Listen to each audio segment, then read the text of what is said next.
आणि आता बातम्या सविस्तर आपण पाहणार आहोत। पुढील आठवड्यात अमित शहा विदर्भ आणि मराठवाड्याच्या दौऱ्यावर येत आहेत आणि अमित शहांच्या याच दौऱ्यात महायुतीचा जागा वाटपाचा फॉर्म्युला ठरण्याचीही शक्यता वर्तवली जाते।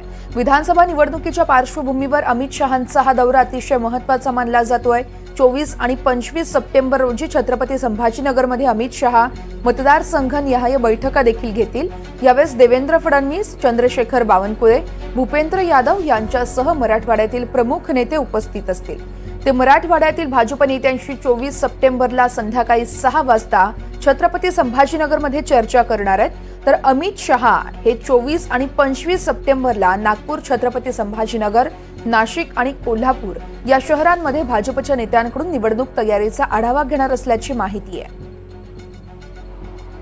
या संदर्भात अधिक माहिती देत आहेत आमचे प्रतिनिधी मोहसिन शेख आपल्यासोबत जोडलेले आहेत। मोहसिन, आपण बघतोय अमित शहांचा विदर्भ आणि मराठवाडा दौरा अतिशय महत्त्वाचा आहे, कारण याच दौऱ्याच्या बैठकांमध्ये जागा वाटपासंदर्भात अतिशय महत्त्वाचे निर्णय घेतले जाऊ शकतात।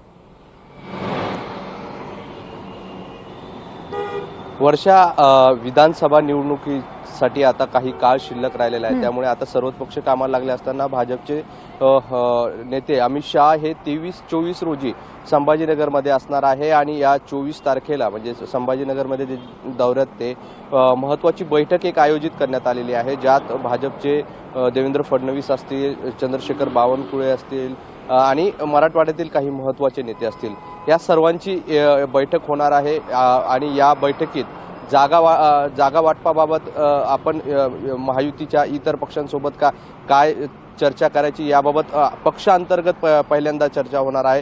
सोबतच मराठवाड्यातील वेगवेगळे विधानसभा जे मतदारसंघ आहे त्या विधानसभा मतदारसंघनिहाय जी आहे तर अमित शहा हे बैठकीत चर्चा करणार आहे आणि त्यानंतर या सगळ्या बैठकीनंतर पुन्हा एकदा दुसरी एक बैठक होण्याची शक्यता वर्तवली जात आहे, ज्यात मुख्यमंत्री एकनाथ शिंदे, अजित पवार आणि भाजपचे नेते आणि अमित शहा असतील आणि या बैठकीत जागा वाटपाचा फॉर्म्युला देखील ठरण्याची शक्यता आहे। आपण जर बघितलं तर 2 दिवसांपूर्वीच शिंदे गटाचे नेते संजय शिरसाट यांनी या आठवड्याभरात आमची पहिली यादी जाहीर होईल आणि ज्या ठिकाणी आमचा कोणताही वाद नाही ती प्राथमिक यादी जी आहे तर जाहीर केली जाणार असल्याचं त्यांनी म्हटलं होतं। आणि त्यानंतर आता अमित शहा जे आहे तर महाराष्ट्राचा दौरा करतायत, विदर्भ असतील, मराठवाडा असतील, या दोन्ही विभागातील वेगवेगळ्या मतदारसंघातील ते आढावा घेणार आहे, नेत्यांशी चर्चा करणार आहे आणि याच दौऱ्यात जे आहे तर महायुतीच्या पहिली यादी जाहीर करण्याबाबत जो आहे तर निर्णय देखील होऊ शकतो। जागा वाटपाचा फॉर्म्युला देखील ठरू शकतो। एकदा जर जागा वाटपाचा फॉर्म्युला ठरला तर त्यानंतर तिन्ही पक्षांना आपले उमेदवार देण्यासाठी पर्याय जो आहे तर मार्ग मोकळा होतो। त्यामुळे लोकसभा आपण निवडणुकीचा जर बघितलं तर लोकसभा निवडणुकीत उमेदवारी देताना खूप उशीर झाला होता आणि याचा परिणाम जे आहे तर उमेदवारांच्या प्रचारावर आपल्याला पाहायला मिळाला। त्यामुळे पुन्हा तसं घडू नये याची काळजी जी आहे तर महायुतीकडून घेतली जाते आहे आणि महायुतीच्या नेत्यांची 23 तारखेला अमित शहांसोबत जी आहे तर बैठक होण्याची शक्यता आहे।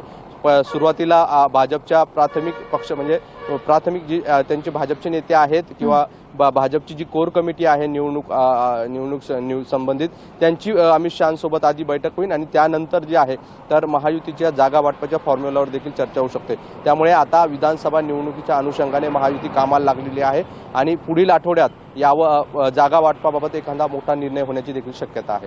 निश्चितच मोहसिन, या सगळ्या घडामोडींवरती तुम्ही असंच लक्ष ठेवून राहा। प्रत्येक अपडेट तुमच्याकडून जाणून घेत राहणार आहोत। तुर्तास धन्यवाद।